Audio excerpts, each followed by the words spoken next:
ଦଶମ ସ୍କନ୍ଧ ଦ୍ୱାରିକା ଲୀଳା 79ତମ ଅଧ୍ୟାୟ। ଶ୍ରୀ ଶୁକ ବାଚ। ଏବେ ହୋ ଶୁଣ ନୃପମଣି ଜରାସନ୍ଧର ବଧ ଶୁଣି ମହିମା ଅନୁଭବ ଆତ୍ମା କଳ୍ପିତ କାର୍ଯ୍ୟ ଲାଭ ବୋଲନ୍ତି ଅତି ପ୍ରିୟ ମନେ କୋମଳ ଗଭୀର ବଚନେ ରମାଶଙ୍କର ଆଦି ଯେତେ ଦେବେ ଅଛନ୍ତି ଏ ଜଗତେ ତୋର ଦୁର୍ଲଭ ଆଜ୍ଞା ପାଇ ଶିରେ ବହନ୍ତି ତୋ ସୋଇ ହେମନ୍ତ ପ୍ରଭୁ ମହାବାହୁ ତୁ ଏବେ ମୋର ଆଜ୍ଞା ବହୁ ଏ ବଡ଼ ବିଡ଼ମ୍ବନ କର୍ମ ତୁ ଆଦି ନିରଞ୍ଜନ ଧର୍ମ କଥା ଦୁର୍ଲଭ ଅନନ୍ତ ପରମ ଆତ୍ମା ତୁ ଅଚ୍ୟୁତ ସର୍ବଜୀବ ଆତ୍ମା ଦେଇ କର୍ମ ବନ୍ଧନ ତୋର ନାହିଁ ପ୍ରବେଶ ହେଉ ସର୍ବଜନେ ଆଦିତ୍ୟ ଯେସନେ ଗଗନେ ଶୁଣି ଆଗ୍ରହେ ତୁ ଅଜିତ ଯେ ପ୍ରାଣୀ ତୋହର ଭକତ ତାହାଙ୍କ ଚିତ୍ତେ ନାହିଁ ଭ୍ରାନ୍ତି ମୋହି ମୋହର ନ ଭୁଲନ୍ତି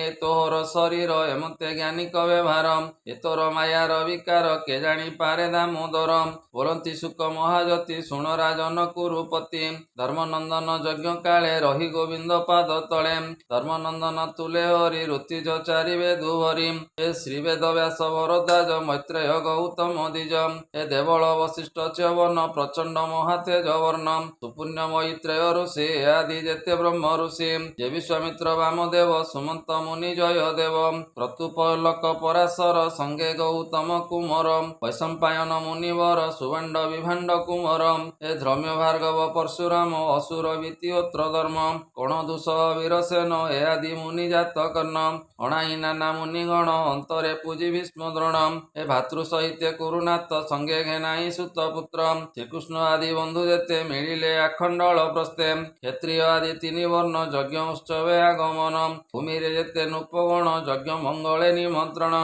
ପ୍ରକୃତି ସଙ୍ଗରେ ମିଳିଲେ ଧର୍ମନନ୍ଦନ ଯଜ୍ଞ କାଳେ ଏ ଉତ୍ତମ ଶୁଭ ଲଗ୍ନ ବେଳେ ବ୍ରାହ୍ମଣ ସୁବର୍ଣ୍ଣ ଲଙ୍ଗଳେ କରନ୍ତି ଭୂମିକାର ଶାଣ ଶୁଭ ମଙ୍ଗଳ ଉଚ୍ଚାରଣ ତଥା ଉଚିତ ବେଦମତ ଦୀକ୍ଷାରେ କରି ଧର୍ମ ସୂତ ଗଙ୍ଗା ଉଦକ କୁଶ ହସ୍ତେ ବିପ୍ରେ ଭରିଲେ ବେଦ ମତେ ଏ ସର୍ବ ସୁବର୍ଣ୍ଣ ପରିଚ୍ଛଦ କେ କହୁ ଯଜ୍ଞର ସମ୍ପଦ ପୂର୍ବେ ବରୁଣ ଯଜ୍ଞ ଜେନେ ଧରଣୀ ପୁରିଲା ସୁବର୍ଣ୍ଣେ ବାସବ ଆଦି ଦିଗପାଳେ ଭବ ଭେରଞ୍ଚି ସିଦ୍ଧ ମେଳେ ଏ ଗନ୍ଧର୍ବ ବିଦ୍ୟାଧର ନାଗ ମୁନି ରାକ୍ଷସ ମୋହରଗ ସିଦ୍ଧ କିନ୍ନର ଚାରଣ ପତ୍ନୀ ସହିତେ ନୃପଗଣ ଧର୍ମନନ୍ଦନ ଯଜ୍ଞ ଆସି ସମ୍ପଦ ଦେଖି ପରଶଂସୀ କୃଷ୍ଣ ଭକତ ଯେତେ ନର କିବା ସମ୍ପଦ ତାଙ୍କୁ ଦୂର ନାନା ସମ୍ପଦ ସୁଖ ସୀମା ଏ ସର୍ବ କୃଷ୍ଣର ମହିମା ରାଜାର ପୁରୋହିତ ଯେତେ ଶୁଦ୍ଧ ଶରୀର ବେଦ ମତେ ରାଜସୀ ଯଜ୍ଞ କର୍ମ ବିଧି କରଇ ସକଳ ସମୃଦ୍ଧି ବରୁଣ ଯଜ୍ଞ ଦେବଗଣେ ଯେମତେ ଥିଲେ ନିମନ୍ତ୍ରଣେ ଯଜ୍ଞ ଆରମ୍ଭି 5 ଦିନେ ଧର୍ମନନ୍ଦନ ଶୁଦ୍ଧ ମନେ ଯାଜ୍ଞିକ ସଭା ସଦ ଆଦି ପାଦେ ରାଜନ ଅର୍ଘ୍ୟ ବିଧି ଏ ଘେନି ମିଳିଲେ ସଭାସ୍ଥଳେ ବନ୍ଧୁ ବାନ୍ଧବ ଜନ ମେଳେ ରାଜସୀ ମହାଯଜ୍ଞ ସଭା ଅଛନ୍ତି ମୁନି ସର୍ବଦେବା ଧର୍ମନନ୍ଦନ ସଭା ଚାହିଁ ହୃଦୟ ମଧ୍ୟ ବିଚାରଇ ଅର୍ଘ୍ୟ ଦେବୀ କାହା ପାଦେ ଭାଳଇ ସଂଶୟ ବିଷାଦେ ମୁହୂର୍ତ୍ତେ ରହି ଅନୁଭବ ତା ଦେଖି ବୋଲେ ସହଦେବ ହର ଅଞ୍ଜଳି ଶିରେ ଦେଇ କହେ ରାଜନ ମୁଖ ଚାହିଁ ଜାଣତ ଗୋବିନ୍ଦ ମହିମା ସର୍ବଜ୍ଞ ଗୁଣେ ଏକ ସୀମା ଶୁଣ ରାଜନ ଚୂଡ଼ାମଣି ମୋର ଚରିତ୍ର ଧର୍ମବାଣୀ ଏ ମହାସଭା ମଧ୍ୟ ଗତେ ଅର୍ଘ୍ୟକୁ ପାତ୍ର ଜଗନ୍ନାଥେ ଏ ହରି ସର୍ବଦେବମୟ ସର୍ବେ ଅଛନ୍ତି ଏ ଆଦେ ଏ କୃଷ୍ଣ ଦେଶ କାଳ ପାତ୍ର ଧର୍ମ ଜୀବନ ବେଦ ତତ୍ତ୍ୱ ଯଜ୍ଞ ପୁରୁଷ ଏହି ହରି ଅଗ୍ନି ଆହୁତି ମନ୍ତ୍ର ଧରି ଏହାର ଦେ ସିଦ୍ଧି ଯୋଗ ଏହି ଭୁଞ୍ଜଇ ସର୍ବଭୋଗ ଏକୁ ଅନେକତା ମହିମା ମାୟାରେ ସୃଷ୍ଟି ଯାର ଆତ୍ମା ଏହାର ମାୟା ତିନି ଗୁଣ ସୃଷ୍ଟି ପାଳନ ସଂହାରଣ କରଇ ଆତ୍ମା ଯୋଗ ବଳେ ଲୀଳା ବିହାରେ ମୁଖ୍ୟ ତୁଲେ ଏ ବିବିଧ କର୍ମଦାତା ହରି ଏଟି ବିପାକ କର୍ମ କରି ଏହାର ଭ୍ରୁଭଙ୍ଗିମା ଭାବେ ଜଗତ ପ୍ରକାଶ ସ୍ୱଭାବେ ପ୍ରାଣୀ ଏ ଅଛନ୍ତି ଜଗତେ ବିଷ୍ଣୁ ସବୁରି ହୃଦଗତେ ଏଣୁ ଏ ବିଷ୍ଣୁ ପଦ୍ମପାଦେ ଅର୍ଘ୍ୟକୁ ଦିଅ ଏ ଆନନ୍ଦେ ସର୍ବଭୂତଙ୍କ ପିଣ୍ଡ ପ୍ରାଣ ଏଣେଟି ହୋଇବ ତର୍ପଣ ଏଣୁ ଏ ସର୍ବଭୂତ ଦେଇ ଭେଦ ଅଭେଦ ଯାର ନାହିଁ ଏହାଙ୍କ ପାଦେ ଦିଅ ଅର୍ଘ୍ୟ ଦେଇ ଲଭିବ ଅପବର୍ଗ ଏଣୁ ଏହାଙ୍କୁ ଅର୍ଘ୍ୟ ଦେଲେ ବ୍ରହ୍ମାଣ୍ଡ ପୂଜିବ ଯେ ଭଲେ ସର୍ବଭୂତଙ୍କ ଆତ୍ମା ହରି ଯେଣୁ ଜଗତେ ଅଛି ପୁରୀ ଏହାଙ୍କୁ କର୍ମ ଫଳ ଦେଇ ଅନ୍ତେ ଅନନ୍ତ ଭୋଗ ପାଇ ମନ୍ତ କୃଷ୍ଣର ସ୍ୱଭାବ ଜାଣି କହିଲେ ସହଦେବ ଶୁଣି ସହଦେବ ବଚନ ସଭାର ମଧ୍ୟ ଯେତେ ଜନ ସର୍ବେ କହନ୍ତି ସାଧୁବାଣୀ ଧର୍ମନନ୍ଦନ ତାହା ଶୁଣି ପ୍ରଣମୀ ପ୍ରିୟ ଭାବେ ବଳ ଗୋବିନ୍ଦ ପାଦେ ଅର୍ଘ୍ୟ ଜଳ ଏ ବେଦ ବଚନେ ରାଜା ଢାଳି ପାଦ ଉଦକ ଶିରେ ଓଳି ମନ୍ତ୍ରୀ ସହିତେ ଭାତୃଗଣ ପୂଜିଲେ ଗୋବିନ୍ଦ ଚରଣ ବନ୍ଧୁ କୁଟୁମ୍ବ ଆଦି ଯେତେ ନମିଲେ କୃଷ୍ଣ ପାଦାଗ୍ରତେ ନାନା ଭୂଷଣ ହସ୍ତେ ଘେନି ଉତ୍ତମ ପୀତ ବସ୍ତ୍ର ବେନି ଆନନ୍ଦେ କୃଷ୍ଣ ପାଦେ ପୂଜି ଅଶ୍ରୁ ପୂରିତ ଚକ୍ଷୁ ବୁଜି ଲୋମ ରସ ସର୍ବ ଦେଇ କୃଷ୍ଣକୁ ନ ପାରନ୍ତି ଚାହିଁ ଏମତେ ସଭା ଜନେ ଚାହିଁ କର ଅଞ୍ଜଳି ଶିରେ ଦେଇ ଶୁଭିଲା ଜୟ ଜୟ ବାଣୀ ନମ ସବଦେ କୃଷ୍ଣ ଭଣୀ ଏ ତେବେ ଦେବେ କରନ୍ତି ପୁଷ୍ପବୃଷ୍ଟି ତା ଦେଖି ଶିଶୁପାଳ ଉଠି କୋପେ ଅଧର କାମୁଡ଼ିଲା କୃଷ୍ଣର ନିକଟେ ମିଳିଲା କୃଷ୍ଣର ଜନ୍ମ କର୍ମ ତେଜ କହି ତୋଳିବେ ନିବୁଜ ସଭାଜନକୁ କୋପ ମନେ ବୋଲଇ ପରୁଷ ବଚନେ ଏ ସତ୍ୟବତୀ ପୁତ୍ର ଭଣୀ ଭବିଷ୍ୟ ଯାହା ପରିମାଣୀ ବୁଦ୍ଧି ବଚନ ମତି ବଳେ ଭାଙ୍ଗିବେ ବାଳକର ବୋଲେ କଥା ହୋଇଲା ପ୍ରତ୍ୟେକେ ଏ ସଭାଜନକ ସମ୍ମୁଖେ ଏ ସଭାଜନେ ମୋ ବଚନ ଶ୍ରବଣେ ହୁଅ ସାବଧାନ ପାତ୍ର ମାତ୍ୟ ବେନି ମତେ କୁଶଳେ ଜାଣତ ସମସ୍ତେ ବାଳ ବଚନ କିମ୍ପା କର ଏ ବଡ଼ ଅନ୍ୟାୟ ତୁମ୍ଭର ସଭାରେ ବସି ମତି ଭ୍ରମ କେମନ୍ତେ କଲ ଏଡ଼େ କର୍ମ ଦେଖ ଏ ସଭା ମଧ୍ୟ ଗତେ ଉତ୍ତମ ପାତ୍ର ଛନ୍ତି ଯେତେ ଏ ତପସ୍ୱୀ ବ୍ରତି ବିଦ୍ୟାଧର ଜ୍ଞାନ ବୃଦ୍ଧ ଯେ କଳେବର ଦେଖ ଉତ୍ତମ ଋଷିଗଣ ଦେବେ ପୂଜନ୍ତି ଯା ଚରଣ ଏ ଆଦି ଯେତେ ମୁନିବର କେ କହୁ ଗୁଣ ତାଙ୍କର ଏ ମହାସଭା ପୂଜା ଛାଡ଼ି ବାଳ ବଚନେ ତୁମ୍ଭେ ଉଡ଼ି ଏ ମହାସଭା ଦତ୍ତ ବଳି ଆକାର୍ଯ୍ୟ ବେନି ଭୁଜେ ତୋଳି ଏ ସଭା ଅର୍ଘ୍ୟ ଅନୁବାଦେ ନେଇ ଢାଳିଲ କାକ ପାଦେ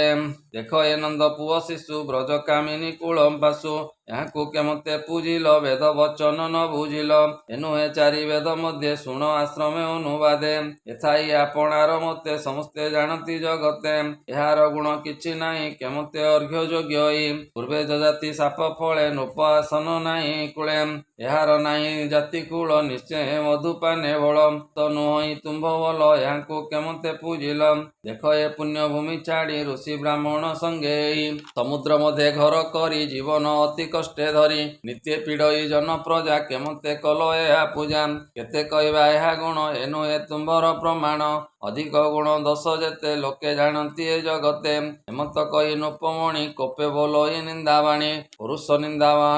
ପୁରୁଷ ନିନ୍ଦା ବାଦ୍ୟବାଣୀ ଗୋବିନ୍ଦ ସଭା ମଧ୍ୟ ଶୁଣି ଚାହିଁଲେ ହର୍ଷିତ ବଦନେ ଶୃଗାଳ ବାକ୍ୟ ସିଂହ ଜେନେ ହେମନ୍ତ ଶିଶୁପାଳ ଭଣୀ ଭକତ ମନେ ତାହା ଶୁଣି ଦୁଃସହ ବଚନ ତାହାର ଶୁଣି ଉଠିଲେ କୋପବର ଅଙ୍ଗୁଳି ଦେଇ କର୍ଣ୍ଣଦାରେ ବସିଲେ ଯେ ଯାହା ସ୍ଥାନରେ ଚଳନ୍ତି ଅତି କୋପମତି ଶିଶୁପାଳକୁ ଗାଳି ଦିଅନ୍ତି ବୋଲନ୍ତି କୋପ ଭର ହୋଇ ଧର୍ମ ବଚନେ ମନ ଦେଇ କୃଷ୍ଣର ନିନ୍ଦା ଯହିଁ ଶୁଣି ବିଷ୍ଣୁ ଭକତ ଯେତେ ପ୍ରାଣୀ ସେ ସ୍ଥାନ ଛାଡ଼ି ଯେ ନଥାନ୍ତି ନିଶ୍ଚୟ ନରକେ ପଡ଼ନ୍ତି ହେମନ୍ତ ସଭା ମଧ୍ୟ ଗୋଳ ଶୁଭିଲା ଦିଗନ୍ତରାଳ ଶୁଣି ପାଣ୍ଡବେ ଗୋଳ କରି ଧାଇଁଲେ କରେ ଶସ୍ତ୍ର ଧରି ମତ୍ସ୍ୟ କେ କୟ ଯେ ସୃଜଏ ଶସ୍ତ୍ର ଆୟୁଧ ଧରି କଏ ବୋଲନ୍ତି ମାର ଶିଶୁପାଳ ନିଶ୍ଚୟ ପୁରିଲା ୟାର କାଳ ହେମନ୍ତ ହୋଇ ମହାରସ ମିଳିଲେ ଶିଶୁପାଳ ପାଶ ଦେଖି ସମ୍ଭ୍ରମେ ଶିଶୁପାଳ ସ୍ୱଭାବେ ଦୁଷ୍ଟ ମହାବଳ ଖଡ଼ଗ ଚର୍ମ ହସ୍ତେ ଧରି ରହିଲା ସମର ଆବରି ନର ପକ୍ଷ ଯେତେ ଜନ ତାହାଙ୍କୁ କରଇ ଭର୍ସନ ରୋଷେ ଗର୍ଜଇ ଘୋର ନାଦେ ଧର୍ମ ନନ୍ଦନ ସଭା ମଦେ ଦେଖି ତାହାର ବୀରପଣ ଗୋବିନ୍ଦ ଆବରିଲେ ରଣ ଏ ପାଣ୍ଡବ ବଳ ପିଠି ଭାଗେ ମିଳିଲେ ଶିଶୁପାଳ ଆଗେ ଉଲାଇ ଚକ୍ର ଦାମୋଦର ଛେଦିଲେ ଶିଶୁପାଳ ଶିର କମଳ ତାର ତୁଟି ପଡ଼ିଲା ମହି ତଳେ ଲୋଟି ଦେଖି ତାହାର ରତ୍ନ ଶିର ଜନେ କରନ୍ତି ହାକାର ଶୁଭଇ ମୁଖ ରାବ ଗୋଳ ଶୁଣି ସମ୍ଭ୍ରମେ ମହିପାଳ ଶିଶୁପାଳର ପକ୍ଷ ଥିଲେ ମରଣ ଭଏ ପଳାଇଲେ ଶିଶୁପାଳର ମୃତପିଣ୍ଡ ଚକ୍ରେ ହୋଇଲା ବେନି ଖଣ୍ଡ ପଡ଼ିଲା ମହାସଭା ତଳେ ଶୂନ୍ୟ ଦେଖନ୍ତି ଦିଗପାଳେ ତାର ଗର୍ଭରୁ ଦିବ୍ୟ ଜ୍ୟୋତି ଶଶୀ ତପନ ପ୍ରାୟ କାନ୍ତି ଦେଖି ବିବୁଧ କଲେ ଜୟେ ପଶିଲା ଗୋବିନ୍ଦର ଦେ ପୂର୍ବେ ଯେ ବିଷ୍ଣୁ ଦ୍ୱାରପାଳ ବ୍ରାହ୍ମଣେ କରି ଅବହେଳ ଏ ତୃତୀୟ ଜନ୍ମେ ଭାତୃମେଳେ ଭ୍ରମିଲା ଅବନି ମଣ୍ଡଳେ ଏ କୃଷ୍ଣେ ବୈର ଭାବ ଘେନି ତିନି ଜନମ ଭାଇ ବେନି ଆଦି ଅସୁର ମହାସୁର ଜନ୍ମିଲା ହିରଣ୍ୟ ଅସୁର ଅନୁଜ ହିରଣ୍ୟାକ୍ଷ ବୀର ପୁଣି ଜନ୍ମିଲେ ସୋଦର ବିଶ୍ରବା ମୁନି କୂଳେ ଯାଇ ପୁଣି ରାକ୍ଷସ ଜନ୍ମ ହୋଇ ରାବଣ କୁମ୍ଭକର୍ଣ୍ଣ ନାମ ସମରେ ନାହିଁ ସରି ସମ ଏ ପୁଣି ଜନ୍ମିଲେ ବେଦୀ ଦେଶେ କ୍ଷତ୍ରିୟ ଦମ ଘୋଷ ସେ ଦନ୍ତ ବିକଟ ଶିଶୁପାଳ ସମରେ ହୋଇ ମହାବଳ ପୂର୍ବେ ନୃସିଂହ ରୂପେ ହରି ହିରଣ୍ୟ କଶିପୁ ବିଦାରୀ ତେଜ ପ୍ରଚଣ୍ଡ ଘୋରତମ ପୁଣି ଜନ୍ମିଲେ ରଘୁରାମ ଜାନକୀ ଛଳେ ରଘୁବୀର ଛେଦିଲେ ବେନି ଭାଇ ଶିର ଏବେ ବୈରୀ ଅନୁବନ୍ଧେ ଚକ୍ରେ ଛେଦିଲେ ସଭା ମଧେ ନିର୍ମଳ ରୂପେ ବେନି ବାଇ ବ୍ରାହ୍ମଣ ସାପୁ ମୁକ୍ତ ହୋଇ ମିଳିଲେ ଗୋବିନ୍ଦ ଭୁବନେ ଏବେ ଓ ଶୁଣ ସାଧୁ ଜନେ ଭାବେ ଭଜିଲା ନାରାୟଣ ଭାବଟି ଜନ୍ମର କାରଣ ସୁପାଳର ପ୍ରାଣନାଶ ଅବନି ମଣ୍ଡଳ ଉଶ୍ୱାସ ନିର୍ମଳ ଦଶ ଦିଗ ଦିଶେ ଧର୍ମନନ୍ଦନ କୃଷ୍ଣ ପାଶେ ଏ ଋତିଜ ବିପ୍ରଗଣ ଯେତେ ଯେଥିଲେ ସଭା ଅନୁମତେ ଦକ୍ଷିଣା ଦେଇ ଧର୍ମସୂତ ଯଜ୍ଞରେ ଅର୍ଥ ଦଶ ଦମ୍ଭଚିତ ଆନନ୍ଦେ ଭାଗୀରଥି ଜଳେ ସ୍ନାନ ଶାଳୀନ ରୂପ ମେଳେ ମତେ ଧର୍ମସୂତ ଯଜ୍ଞେ ସମ୍ପାଦି କୃଷ୍ଣ ଅନୁରାଗେ ହୋଇଲେ ରାଜ୍ୟ ଏକ ରାଜା ସର୍ବନୃପତି କଲେ ପୂଜା ହେମନ୍ତ କୃଷ୍ଣ ସୁଖେ ବଲେ କେତେ ହେ ମାସ ଏ ନଗରେ ଏ ରହି ରଞ୍ଜିଲେ ତାଙ୍କ ମନ ପୁଣି ଦାରିକା ଗମନ ନିଜ କୁଟୁମ୍ବ ସଙ୍ଗେ ଯୁତ ଆନନ୍ଦେ ଦେବକୀର ସୁତ ନିଜ ଭୁବନେ ଗଲେ ହରି ଶିଶୁପାଳକୁ ମୁଖ୍ୟ କରି ସୁର ଅସୁର ନର ଲୋକେ ଯଜ୍ଞ ଯେ ଥିଲେ ମହାସୁଖେ କୃଷ୍ଣ ମହିମା ସ୍ତୁତି କରି ଆନନ୍ଦେ କଲେ ନିଜ ପୁରୀ ଅନ୍ଧନନ୍ଦନ ଦୁଃଖ ମନେ ମିଳିଲେ ହସ୍ତିନା ଭୁବନେ ବୈରୀ ଅନୁବନ୍ଧ ଦେ ପାଣ୍ଡବ ସମ୍ପଦନ ସହେ ସେ ସଭା ମଧ୍ୟ ଯେତେ ପ୍ରାଣୀ ଜୟ ବା ସାବଧାନେ ଶୁଣି କୃଷ୍ଣର ମହିମା ପ୍ରତ୍ୟକ୍ଷ ଜୟ ଜୟ ବୋଧ ମୁଖ୍ୟ ସକଳ ପାପୁ ସେ ତରଇ ଭବ ଭୟ ଭ୍ରାନ୍ତି ଫିଟଇ କୃଷ୍ଣ ବିଷୟ ଭାଗବତ କହିଲା ବିପ୍ର ଜଗନ୍ନାଥ ଶ୍ରୀମଦ ଭାଗବତେ ମହାପୁରାଣେ ପରମହଂସ ସହିତ ଭାସିକ୍ୟାମ୍ ଦଶମ ସ୍କନ୍ଧେ ରାଜସୂୟ ଯଜ୍ଞେ ସୁପାଳ ମୋକ୍ଷଣେ ନାମ 79তম অধ্যায়। बोल आनंदे कवार हरि हरि बोल।